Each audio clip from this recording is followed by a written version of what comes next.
अस्सलामुअलैकुम। आज हम सॉल्व करने लगे हैं problem 4.22। A very long cylinder of linear dielectric material is placed in an otherwise uniform electric field epsilon naught. Find the resulting field within the cylinder.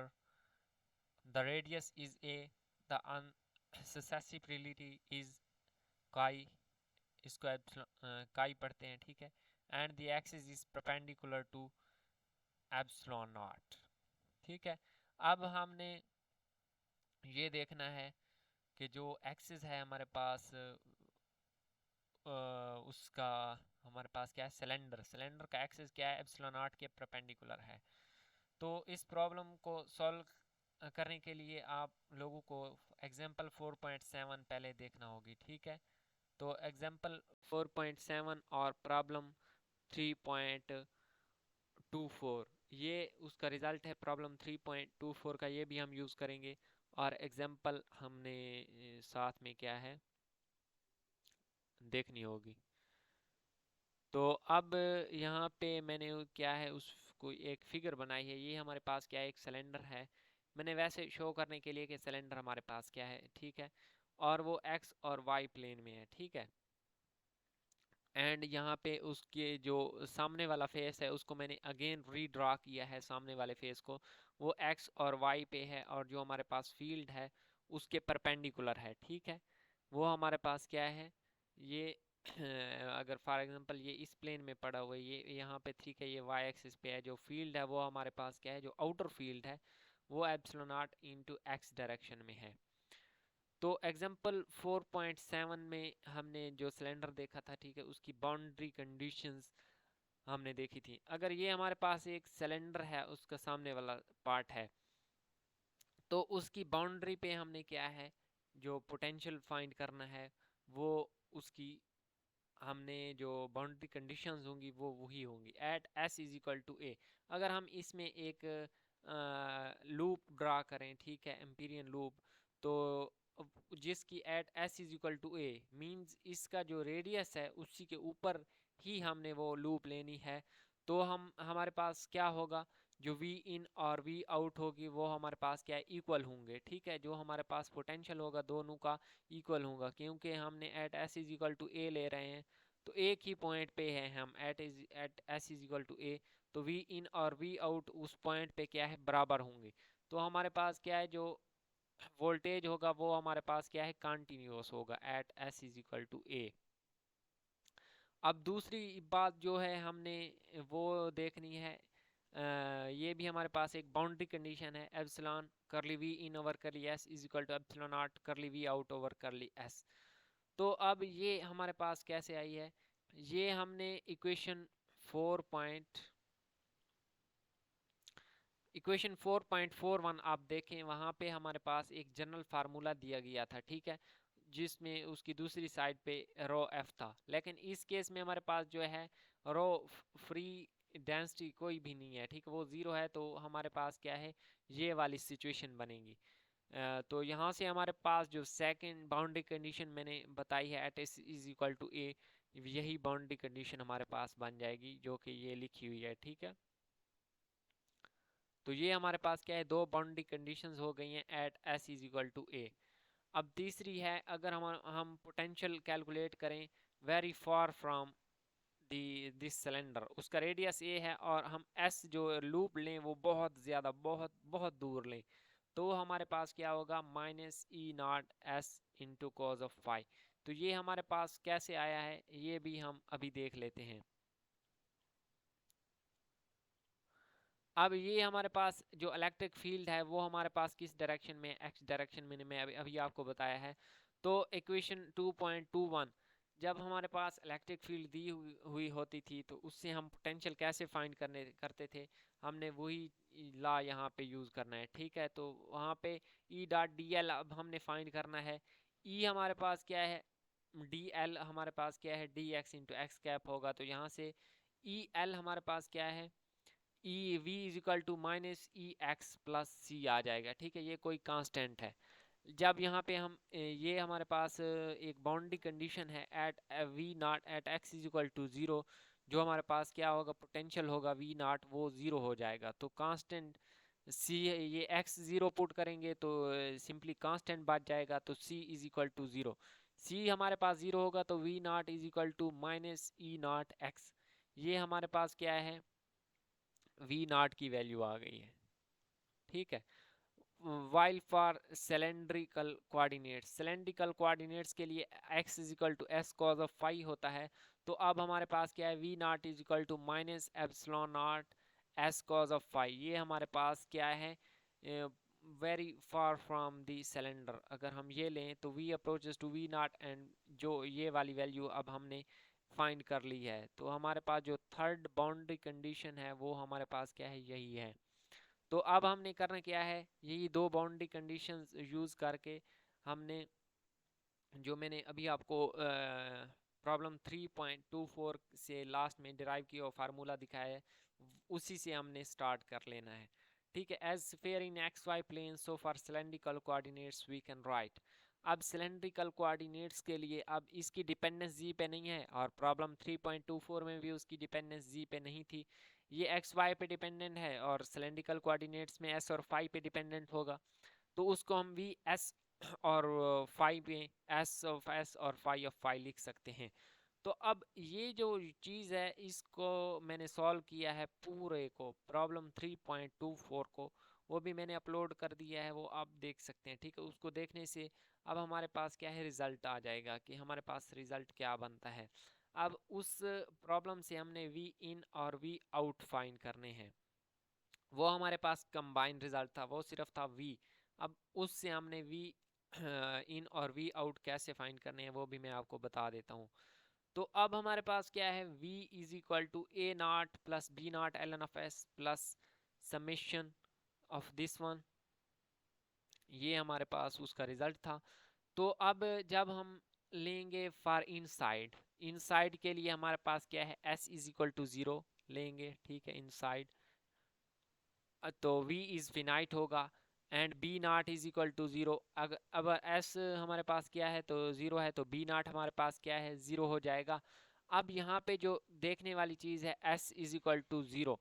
अब s is equal to, अब जब हम zero put करेंगे तो हमारे पास क्या होगा, वो हम देख लेते हैं यहीं पे।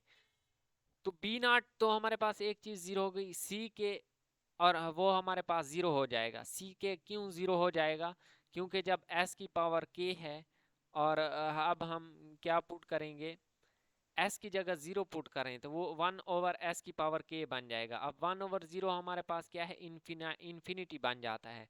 तो यो वो हमारे पास जब इन्फिनिटी बन जाता है तो उसको हमने क्या है, इन्फिनिटी नहीं बनने देना, तभी तो हमारे पास क्या है, प्रॉब्लम सॉल्व होगा। तो अगर हम इसको इन्फिनिटी ना बनने दें, उसके लिए हमें सी के और डी के क्या है, ज़ीरो लेने पड़ेंगे, और उनकी वैल्यूज़ ग्रेटर देन के इज इक्वल टू 1 होंगी। अब ये वी एन की जो लास्ट वैल्यू अब हमारे पास आएगी वो हमने देखनी है। अब v while at v naught of x is equal to zero, x is equal to zero पे v नॉट हमारे पास क्या है, ज़ीरो है, तो a नॉट भी हमारे पास क्या है, ज़ीरो ही होगा। ठीक है। इस इक्वेशन में जब हम रिजल्ट पुट करेंगे तो हमारे पास यहाँ से क्या है, a not is equal to zero आ गया, ए नॉट हमारे पास ज़ीरो है, बी नॉट भी ज़ीरो है, और ये वाली टर्म भी ज़ीरो है। तो वी इन के लिए हमारे पास क्या है, सिर्फ यही वाली टर्म रह जाएगी। तो वी इन की ये वाली वैल्यू इस तरह हमारे पास आई है, जो कि मैंने यहाँ पे डायरेक्ट लिख दी है। ठीक है। अब आपको समझा भी दिया है कि ये वी इन यहाँ पे कैसे आया है। अब वी आउट के लिए हम देख लेते हैं कि वी आउट हमारे पास क्या आया है। अब वी आउट के लिए हमने क्या करना है, अगेन वही पूरी टर्म लिखनी है, उस पूरी टर्म लिखेंगे। अब उस पे बाउंड्री कंडीशन अप्लाई करेंगे, at x is equal to zero, जो हमारे पास होगा पोटेंशियल ज़ीरो नहीं होगा। ठीक है। For V out of this one, तो ए नॉट हमारे पास उसकी कोई ना कोई वैल्यू होगी जो कि हमने फाइंड की है। अगर हमारे पास s is very very greater than a हो, तो हमारे पास क्या है, जो v है हमारे पास वो होता है minus E naught S cos of phi के। तो ये a की वैल्यू आ गई। अब दूसरी जो चीज़ है, अब s is equal to s approaches to infinity है। इस केस में जब s अप्रोचेज टू इन्फिनिटी है तो s की पावर k भी अप्रोचेज टू इन्फिनिटी करेगा, तो ये वाली टर्म हमारे पास क्या है, इन्फिनिटी बन जाएगी। लेकिन हमने इसको इन्फिनिटी नहीं बनने देना, तो a k और b के हमने क्या है, ज़ीरो कर देने हैं। तो इस केस में a के और b के ज़ीरो हो गए, और जो b n है वो भी हमें ज़ीरो रखना पड़ेगा, क्योंकि ln ऑफ इन्फिनिटी वो अनडिफाइंड हो जाएगा। तो अब यहाँ पे जो हमारे पास बाकी रिमेनिंग टर्म्स हैं, वो हमारे पास आ गई v out is equal to this one, ये a नॉट की जगह ये वाली टर्म आ गई है। तो ये हमारे पास इस तरह v आउट की वैल्यू आई है। तो ये वैल्यूज अब हमने फाइंड कर ली हैं। अब बाउंड्री कंडीशंस हमने यहाँ पे अप्लाई कर देनी है। बाउंड्री कंडीशंस अप्लाई करेंगे, और बाउंड्री कंडीशंस अप्लाई करने के बाद हमने यहाँ पे प्रॉब्लम से देखें, जो हमने फील्ड फाइंड करना है वो विद इन दी सिलेंडर ही करना है, आउट ऑफ द सिलेंडर नहीं करना। और उसके जो रिजल्ट हैं हमने फाइंड करने हैं वो ससेप्सिबिलिटी की फॉर्म में लिखना है, ठीक है, और रेडियस की फॉर्म में। तो अब हमने क्या करना है, boundary conditions. First boundary condition हमारे पास क्या थी, V in is equal to V out. अब हमने वी इन और वी आउट फाइंड कर लिए हैं, तो उसकी वैल्यू यहाँ पे क्या है, वी इन की वैल्यू पुट कर दी है, इधर वी आउट की वैल्यू पुट कर दी है। अब इसको नेक्स्ट स्टेप में मैंने क्या किया है, नेक्स्ट स्टेप में ये जो k इज इक्वल टू, ये हमारे पास एक पूरी सीरीज है। इस सीरीज के जो फर्स्ट टर्म है उसको मैंने खोल दिया है सिर्फ कॉज ऑफ फाई के लिए, साइन ऑफ फाई के लिए नहीं, कॉज ऑफ फाई के लिए। तो कॉज ऑफ फाई के लिए k is equal to 1 put करेंगे तो ऐसा आ जाएगा। अब A one cos of k की जगह 1 हो तो a1 कॉज ऑफ फाई आ जाएगा, plus summation k is equal to 2। अब उसकी जो नेक्स्ट टर्म है वो k इज इक्वल टू 2 से स्टार्ट होगी, बाकी ये वाली टर्म एज इट इज आ जाएगी, s की power k a k cos of k phi. तो ये मैंने वही लिख दी है, प्लस अब साइन के लिए मैंने कोई टर्म नहीं खोली, तो उसको एज इट इज लिख देंगे, k इज इक्वल टू 1 से इन्फिनिटी s की power k b k sine of k phi is equal to के दूसरी साइड पे ये एज इट इज रह जाएगी, ठीक है। अब यहाँ पे भी जो कॉज ऑफ के फाई वाली टर्म है, कॉज वाली टर्म है, उसको मैंने एक उसका रुकन खोल दिया है, तो वो s की पावर ये -1 c1 cos of phi plus summation. अब यहाँ पे जो इसकी नेक्स्ट टर्म होगी कॉज ऑफ फाई वाली, वो k इज इक्वल टू 2 से स्टार्ट होगी, तो यहाँ पे k इज इक्वल टू 2 से s की power -k c k cos of k phi, बाकी एज इट इज लिख दिया, प्लस साइन वाली की जगह मैंने किया है वही एज इट इज टर्म लिख दी, k इज इक्वल टू 1 से इन्फिनिटी s की power -k d k sine of k phi is equal to this one. अब ये इक्वल टू के दूसरी साइड पे इन होल टर्म्स को लेके जाएंगे, तो यहाँ पे ये इक्वल टू 0 बन जाएंगे, ठीक है। अब कॉज ऑफ फाई वाली सारी टर्म्स जो थी मैंने उनको इकट्ठा करके लिख दिया है, और नेक्स्ट स्टेप में उनमें से कॉज ऑफ फाई को कॉमन ले लिया है। उनमें से कॉमन लेंगे तो ये बन जाएगा a1 plus E naught into S minus S inverse c1 into cos of phi plus this one. अब कॉज ऑफ के फाई वाली टर्म्स कॉमन ले लिए, कॉज ऑफ के फाई, और जिन टर्म्स में से sign of K phi common आता था वो कॉमन ले लिया है। अब यहाँ पे जो हमारे पास कुछ चीज़ें हैं जो हमने माइंड में रखनी है। अब summation cause of K phi, अब के की हम कोई भी वैल्यूज पुट करते जाएं, ठीक है, वो एंगल है, साइन और कॉज कोई ना कोई वैल्यूज देंगे, ठीक है। तो अब हमारे पास जो चीज़ ज़ीरो होगी वो हम, जो ये ब्रैकेट्स में लिखा हुआ है ये चीज़ हमारे पास क्या है, ज़ीरो होगी, क्योंकि इक्वेशन के एक साइड पे ज़ीरो है तो दूसरी साइड पे भी हमने ज़ीरो बनाना है। तो इक्वेशन को सेटिस्फाई करने के लिए हमें ये जो ब्रैकेट्स में हमने यूज़ किया हुआ है, ये इन सब को क्या है, इक्वल टू ज़ीरो करना पड़ेगा। तो अब इक्वेशन को सेटिस्फाई करने के लिए पहले जो मैंने लिखा है कॉज ऑफ के फाई के साथ जो टर्म थी वो मैंने ज़ीरो कर दी है, ज़ीरो के इक्वल पुट की है, और दूसरी भी और इसी तरह तीसरी भी। अब इक्वेशन 3 मैंने उसको नेम दे दिया है, तो इसके ये वाली टर्म इधर आकर माइनस है, दूसरी तरफ प्लस हो जाएगी, तो ये S inverse c1 is equal to a1 plus epsilon E naught into S, ये हमारे पास, इसको मैंने इक्वेशन ए का नेम दे दिया है, ठीक है। अब ये है हमारे पास for k is equal to 1, क्योंकि जो जिन जिन वैल्यूज़ में k इज इक्वल टू 1 हमने पुट किया था वो हमारे पास कॉज फाई की वैल्यूज़ थी, और कॉज फाई हमने कॉमन लिया है तो ये वाली वैल्यू आई है। अब दूसरी चीज़ हमारे पास थी k is greater than 1 means k is equal to 2 से, ये कॉज ऑफ k फाई वाली जब हमने कंपेयर की है तो हमारे पास पैरेंथेसिस वाला ये रिजल्ट बना है। और जब हमने साइन वाली वो हमारे पास थी k इज इक्वल टू 1 से स्टार्ट होती थी means k is greater then 0 से, तो वो हमारे पास ये बनती थी। अब ये तीन इक्वेशंस आ गई हैं एक फर्स्ट बाउंड्री कंडीशन से।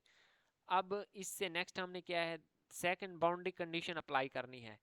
सेकंड बाउंड्री कंडीशन अप्लाई करेंगे और उससे अगेन और थ्री इक्वेशंस आएंगी और उनको कंपेयर करके हमने फील्ड फाइंड करना है। अब वी इन हमारे पास क्या था, इस चीज़ के इक्वल था, इसका एस के हिसाब से हमने क्या है डेरिवेटिव ले लेना है। तो एस वाली एक ही टर्म है तो ये आ जाएगी के एस की पावर के माइनस 1 और बाकी एज इट इज़ आ जाएगी। ठीक है, एंड वी आउट हम जानते हैं कि वो इस चीज़ के इक्वल है। यहाँ पे भी हमने क्या है एस के हिसाब से इसका डेरिवेटिव ले लेना है। यहाँ पे एस के हिसाब से इसका आ जाएगा minus E naught cos of phi plus यहाँ पे एस की पावर माइनस के है तो माइनस के पहले आ जाएगा, एस की पावर माइनस के माइनस 1 बाकी चीज़ एज इट इज़ आ जाएगी। तो अब हमने क्या है ये फार्मूला हम जानते हैं, ये कैसे जानते हैं ये मैंने आपको यहाँ पे बताया है इक्वेशन 4.41 से। ठीक है, ये आप देख सकते हैं ये वाला formula at S is equal to A, मैंने आपको यहाँ पे यही वाला फार्मूला यूज़ किया हुआ है। ठीक है, तो ये फार्मूला यूज़ किया हुआ है एप्सिलॉन इंटू करली वी ओवर करली एस, ये करली वी ओवर करली एन अभी हमने फाइंड किया है इंटू द ये भी अभी हमने फाइंड किया है। तो ये वाली वैल्यूज़ यहाँ पे पुट कर देंगे, जब ये वाली वैल्यूज़ यहाँ पे पुट कर देंगे और इसको इक्वल टू 0 कर देना है। नेक्स्ट स्टेप में एप्सिलॉन और एप्सिलॉन नॉट को अंदर क्या है मल्टीप्लाई कर देना है। जब मल्टीप्लाई करेंगे, मल्टीप्लाई करने के बाद नेक्स्ट स्टेप क्या करना है, जो कॉज वाली टर्म्स हैं उनका अगेन एक एक स्टेप खोल देना है। ठीक है, और साइन वाली को एज इट इज़ रहने देना है। कॉज वाली टर्म्स को देन नेक्स्ट स्टेप में उनको इकट्ठा कर लेना है और मैंने उनको इधर इकट्ठा कर दिया है। ये मैं आपको बता रहा हूँ क्योंकि इसको मैंने पहले आपको एक पहली जो सीरीज़ थी वो खोल के दिखाई थी। अब यहाँ पे मैंने खोली हुई है, आप वीडियो को ब्रेक लगा कर देख सकते हैं कि ये मैंने कैसे कैसे स्टेप किए हैं, तो आप सारे स्टेप देख सकते हैं। तो कॉज फाई वाली टर्म्स अलहदा, कॉज के फाई वाली अलहदा और साइन के फाई वाली अलहदा। अब ये इक्वल टू 0 है तो अब अगेन हमें ये जो पैरेंथेसिस हैं इनको इक्वल टू 0 करना पड़ेगा। अब अगेन हम इनको इक्वल टू 0 करेंगे और यहाँ से हमारे पास क्या है कुछ रिजल्ट निकालेंगे। अब मैंने यहाँ पे किया है epsilon A1 plus epsilon naught E not is equal to minus epsilon naught S की पावर माइनस 2c1 आया है। एप्सिलॉन नॉट दोनों तरफ डिवाइड कर दिया है तो ये वाला रिजल्ट आ गया। अब इसको माइनस एस के साथ मल्टीप्लाई किया है बोथ साइड्स पे तो हमारे पास कुछ रिजल्ट इस तरह बना है। मैंने माइनस एस के साथ क्यों मल्टीप्लाई किया है, क्योंकि हमने इन इक्वेशंस को क्या है कंपेयर करना है। अब ये इक्वेशन डी मैंने इसको नेम दे दिया है और ये हमारे पास क्या है फॉर के इज इक्वल टू 0 के लिए थी। अब के इज इक्वल टू 2 के लिए मीन्स कॉज ऑफ के फाइव वाली जो टर्म्स हमने उनको कंपेयर किया है तो उनसे हमारे पास ये रिजल्ट निकला है। ठीक है, उसको मैंने इक्वेशन ई का नेम दे दिया है। एंड फॉर के is greater then 0 means sign of के फाइव वाली टर्म्स को कंपेयर करके जो पैरेंथेसिस को इक्वल टू 0 किया है तो वहाँ से हमारे पास क्या है ये वाला रिजल्ट निकला है। तो अब ये तीन इक्वेशंस ये आ गई और तीन पहले थी तो ये हमारे पास क्या है 6 इक्वेशंस बन गई हैं जिनको मैंने इकट्ठा यहाँ पे राइट कर लिया है। अब ये देखें ये हमारे पास क्या है इक्वेशन ए है। इक्वेशन ए की राइट साइड देखें और इक्वेशन डी की राइट साइड देखें तो ये इक्वल हैं। अब इनके ये साइड्स अगर इक्वल हैं तो इनके लेफ्ट साइड भी इक्वल होंगी और हम यहाँ पे इनको क्या है इक्वल कर लेंगे। तो यहाँ पे इनको इक्वल करेंगे कंपेयर करेंगे तो मैंने यहाँ पे s से s कैंसिल हो जाएगा और इस साइड पे क्या है माइनस है। तो a1 plus E not is equal to minus epsilon और epsilon not a1 minus this one. अब ये a1 वाली टर्म्स एक साइड पे लिख लेंगे ई नॉट वाली दूसरी साइड पे। तो यहाँ से a1 मैंने कॉमन ले लिया है और दूसरी साइड पे माइनस 2 ई नॉट आ गया। ठीक है, a1 is equal to minus 2 E naught और ये वाली टर्म इधर आकर डिवाइड हो गई है। ठीक है, दूसरी साइड पे। अब हमें एप्सिलॉन का पता है कि वो हमारे पास क्या है, वो होता है epsilon not into 1 plus chi, क्योंकि हमने जो आंसर है वो ससेसिबिलिटी फॉर्म में लेके जाना है, काई की फॉर्म में लेके जाना है। तो इसलिए यहाँ पे हमने एप्सिलॉन की वैल्यू पुट कर दिया इन द फॉर्म ऑफ काई। तो अब ये वाली वैल्यू जब हम पुट करेंगे तो एप्सिलॉन नॉट और एप्सिलॉन नॉट कैंसिल हो जाएंगे, तो ये बनेगा 1 + 1 2 + काई। अब ये ऊपर वाला 2 क्या है, बटे में आकर डिवाइड हो जाएगा, इस पे डिवाइड होगा तो 1 बन जाएगा और ये काई बाई 2 आ जाएगा। तो A1 = minus epsilon minus E not 1 + काई बाई 2। मैंने इसको गलती से कई बार एप्सिलॉन नॉट पढ़ा है, लेकिन ये ई नॉट है, ठीक है। अब अगेन हमने एक और इक्वेशंस को कंपेयर करना है। अब ये देखो बी इक्वेशन की ये राइट साइड देखें और ई इक्वेशन की राइट साइड देखें, ये इक्वल हैं तो इनकी लेफ्ट साइड भी क्या है, इक्वल ही होंगी। जब ये इक्वल होंगी तो मैंने यहाँ पे उनको डायरेक्ट इक्वल कर दिया है और कंपेयर कर दिया है। अब ये s की पावर के a के और s की पावर के a के आपस में कैंसिल हो जाएंगे, तो minus epsilon over epsilon not = 1 आ जाएगा। अब हमने क्या अज्यूम किया है कि a और k, a of k is not equal to 0 है। तो अब यहाँ पे हम एप्सिलॉन की वैल्यू जब हम पुट करेंगे, अभी मैंने आपको बताया एप्सिलॉन नॉट × 1 + काई, तो यहाँ पे हमारे पास क्या रिजल्ट बनेगा, काई = -t। लेकिन हमें पता है कि ससेप्टिबिलिटी माइनस में नहीं हो सकती। अगर वो माइनस में नहीं हो सकती तो हमारे पास ए के, ठीक है, इक्वेशंस यहाँ पे देख लेते हैं, ये ए के और सी के पे डिपेंडेंट हैं, तो ये दोनों हमारे पास क्या है, 0 होने चाहिए। तो इनको हमने क्या है, ए के और सी के को 0 कर दिया है। अब नेक्स्ट स्टेप में क्या है, सी इक्वेशंस इसकी राइट साइड देखें और एफ इक्वेशन इसकी राइट साइड देखें, ये इक्वल हैं तो इनकी लेफ्ट साइड भी क्या है, इक्वल होंगे। तो नेक्स्ट स्टेप में क्या है, इनकी राइट साइड को मैंने इक्वल कर दिया है और यहाँ से अगेन वही रिजल्ट हमारे पास बन रहा है, ठीक है। अब अगेन हमारे पास, अगर अगेन हमारे पास क्या है, सेम रिजल्ट बन रहा है, तो इस केस के लिए जो हमारे पास वेरिएबल हैं, बी के एक वेरिएबल है हमारे पास, एक बी के और एक डी के, तो ये हमारे पास क्या है, 0 बन जाएंगे। तो अब हमने क्या है, बी के और डी के हमारे पास क्या है, 0 बन गए।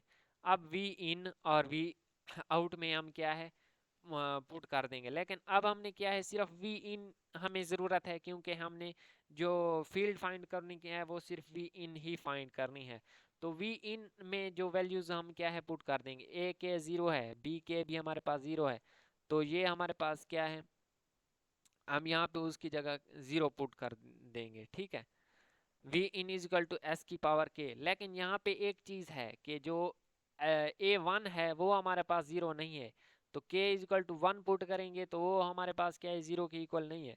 तो मैंने cos k phi की अगेन यहाँ पे एक टर्म खोल लिया है, तो sa1 cos of phi आ गया, बाकी प्लस समेशन k = 2 से बाकी एज इट इज़ आ जाएगी और साइन वाली k = 1 से स्टार्ट होगी।